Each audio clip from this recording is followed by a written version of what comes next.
အားလုံးပဲမင်္ဂလာပါရှင်ဒီနေ့ကတော့မိသားစုအတွက်ထမင်းမိန်စင်မဲ့ဝက်ဆက်ကြောချစ်ချင်းလေးချက်စားပြလို့လာမျှဝေပေးတာပါရှင်ရတာလေးတွေနဲ့ပြုတ်ထားတဲ့ဝတ်သားလေးကိုနှွားပါမယ်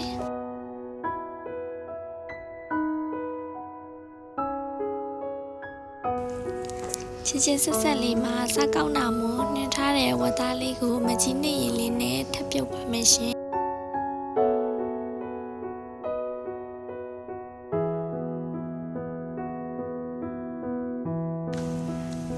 မကတော့ဝတ်သားနဲ့လေးပြအောင်မဆလာလေးထည့်ပြုတ်ပါတယ်ရှင်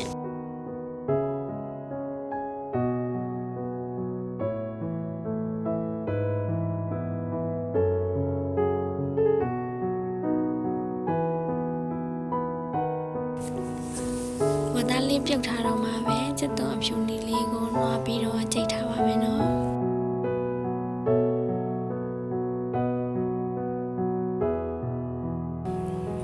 ဝတ်သားပြုတ်ထားတဲ့ရေလေးခန်းသွားပြီဆိုတော့စီတက်ပါမယ်နော်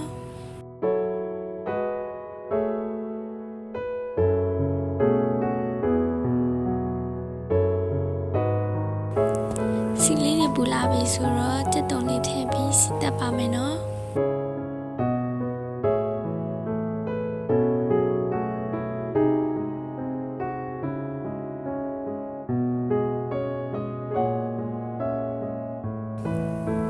စနစ်မုံလေးထည့်လိုက်ပါမယ်ရှင်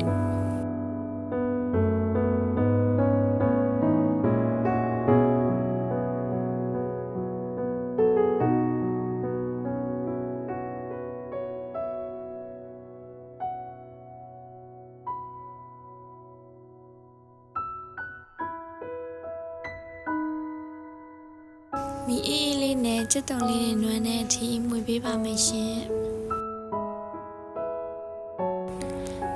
တုပ်လေးတွေနွမ်းလာပြီဆိုတော့ငရုတ်သီးခွဲခြားလေးထည့်ပြီးစီတက်ပါမယ်ရှင်ကျမကတော့ဆက်ဆက်လေးကြိုက်တဲ့အတွက်ကြောင့်ငရုတ်သီးလေးများများထည့်လိုက်ပါတယ်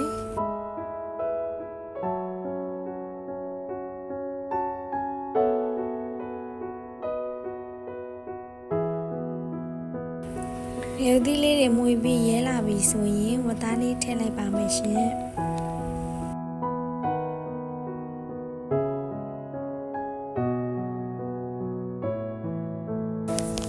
ဟိုမကန့်အောင်မီအေးလေးနဲ့စိတ်ရှင်နဲ့ရှင်မှုပေးမယ်နော်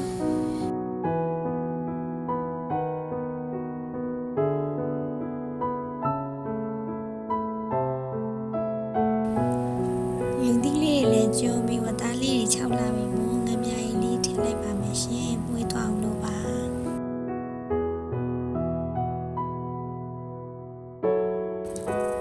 ယူသီးလေးတွေရဲလာပြီးအသားလေးတွေမှာတင်းလာတဲ့အထိစိတ်ရှင်နဲ့ရှင်မှုပေးရမှာပဲနော်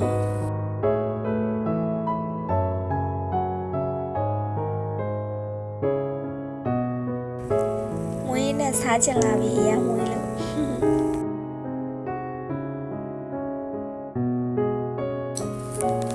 အခုဆိုရင်တော့ထမင်းမိန်ပြီးစားကောင်းတဲ့ဝက်ကြော်ချင်းချင်းဆက်ဆက်လေးစားလို့ရပါပြီရှင်